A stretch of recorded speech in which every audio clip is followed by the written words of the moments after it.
In our last video, we talked about the importance of mindset, the difference between a grind or die and a more lackadaisical approach.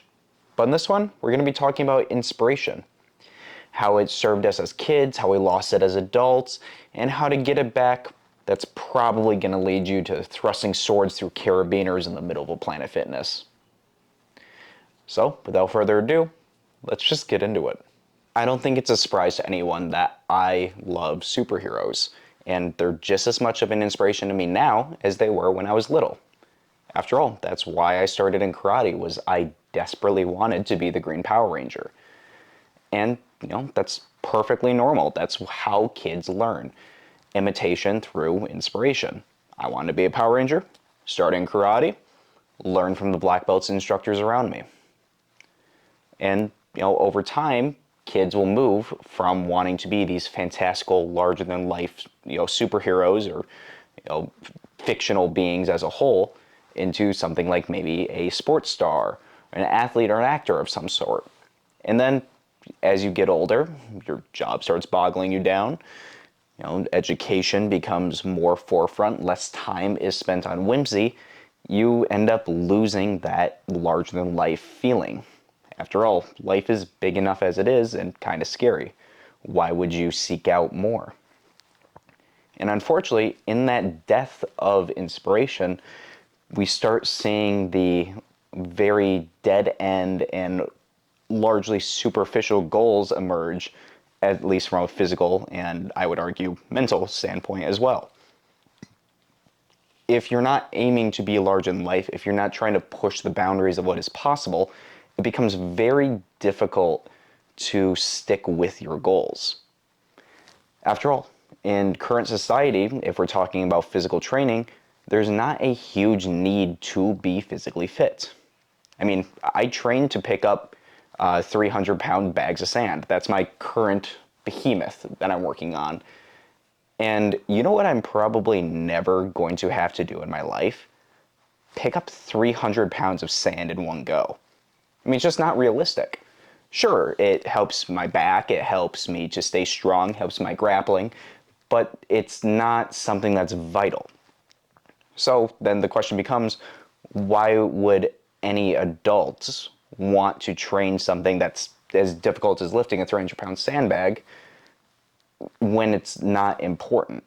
There has to be that intrinsic motivation, but if you don't have the inspiration of something fantastical, it's super easy to fall into well, I'm fit enough as it is, I'm happy with where I am, there's no need to move forward. And like we talked about in the last video, it's a very dangerous mindset to fall into. That's the death of whimsy and the death of inspiration. I propose that we try to tap back into that previous childlike mentality. Try to move forward and really embody something that's meaningful to you. Because like I said in my rant about why superhero fitness is important, if something inspires you, something like, say, a superhero or other pop culture icon, it's not because they have pretty colors or do a cool kick on page 4. It's because it represents something. Largely the indomitable human spirit that if it inspires you, deep down you're hoping to embody. You're hoping that you can hold yourself to that same indomitable standard that you read on the page. And that's super important, especially as adults in current society where physical capability is becoming less and less vital to survival. The Stone Circle, which is another fantastic YouTube channel, did a video not too long ago about the benefits of LARPing in your training. And it's something that I wholeheartedly agree with. After all, if you look at invictusmethods.com, at the programs I have out, most of them are superhero-based. The Redemption Protocol being Daredevil, Wallcrawler being Spider-Man, Patriot being Captain America, and soon Paradise for Wonder Woman.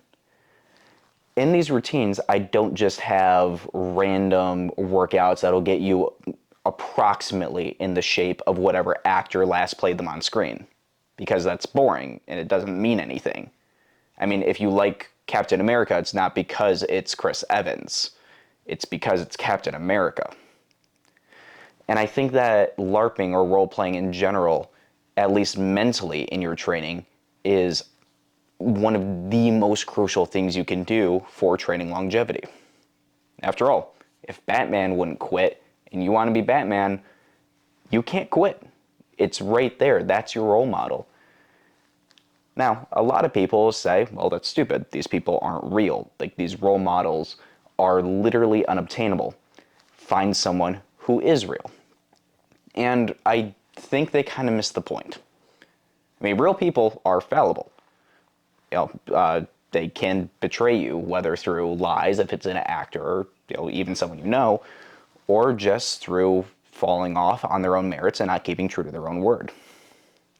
But these ideas, these timeless classics of fantastical, indomitable human spirits, they're more than just an entity. They're ideas. And those can't fail you. Now, all that being said, it sounds like with all of this rhetoric that I'm really honing in on that latter point of my mindset video where you should be going in super intense into your routines. I keep mentioning the indomitable human spirit, and that would imply that you're just grinding in day after day. But I think that, like I said in that same video, the whimsy aspect is incredibly crucial. For example, if I want to train like a Knight of Camelot, I'm not just going to do verbatim something a manuscript says physically. I'm not just going to do my calisthenics and basic weights and some club work. But instead, I might attach a carabiner to a string and thrust a stick through it as if I'm going through the heart of some fantastical beast under the directions of Merlin. Is that going to pop my shoulders to be Arnold Classic level? Absolutely not. Is it going to make me feel cool? Absolutely. And when we're already doing something that, as previously established, is not crucial for modern society, you might as well look and feel cool while you do it, right? I mean, after all, if I have the choice between growing my shoulders through a seated overhead press or growing my shoulders through swinging a massive mace around in the snow, feeling like a Viking warrior, I'm going to choose the latter. It might be a little slower, but it's 110% cooler. By having those options, by making yourself into those same characters that you admire, and being able to look back on your progress and be like, yeah, that was neat. That was something I'm proud of, and something that in my own memory is cinematic, you are going to be significantly more likely to stick with your goals and continue your training even when you don't want to. It can be very hard to motivate yourself to go to the gym when your only goals are superficial. Losing those 5 pounds, getting an extra inch on your bicep, what have you.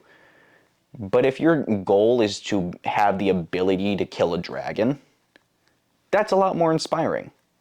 I mean, you even hear from combat sport athletes, or really any contact sport, that every day you don't practice is the day your enemy gets stronger.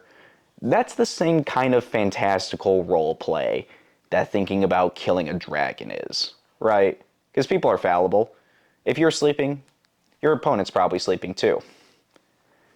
So give yourself a little more leeway. Make it fun. Make it silly. It's your time in the gym, in your body. You might as well make the most of it.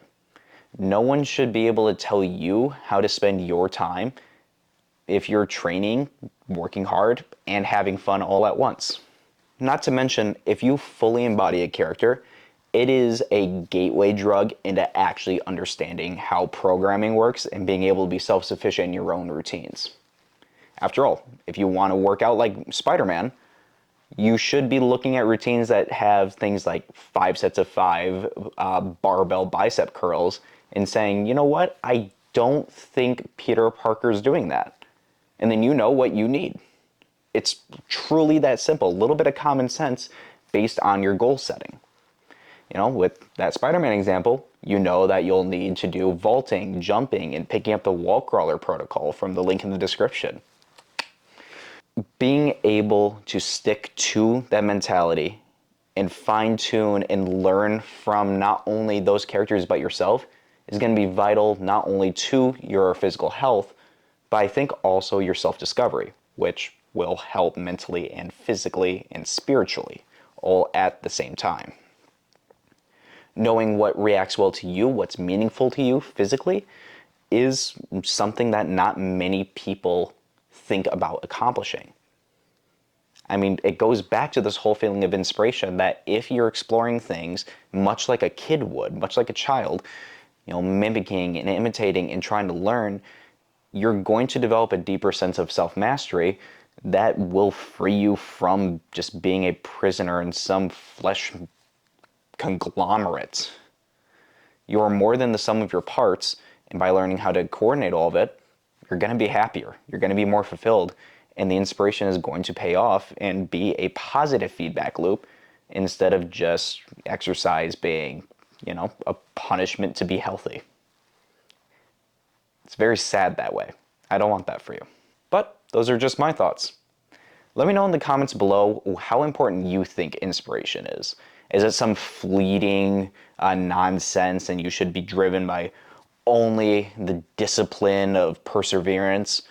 Or do you want a little more whimsy and silliness in your life and see people thrust swords through carabiners at Planet Fitness?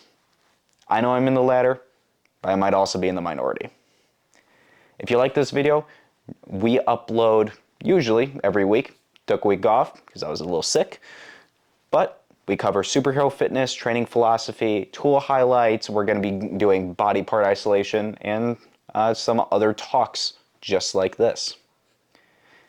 If you like how I sound and you want to hear more of my voice, there is the link in the description to my website where you can get tutorial playlists on a ton of different programs, superhero based and intro to tools. But until then, be sure to leave a like, subscribe for more, and I will see you next week with a brand new video. Take care.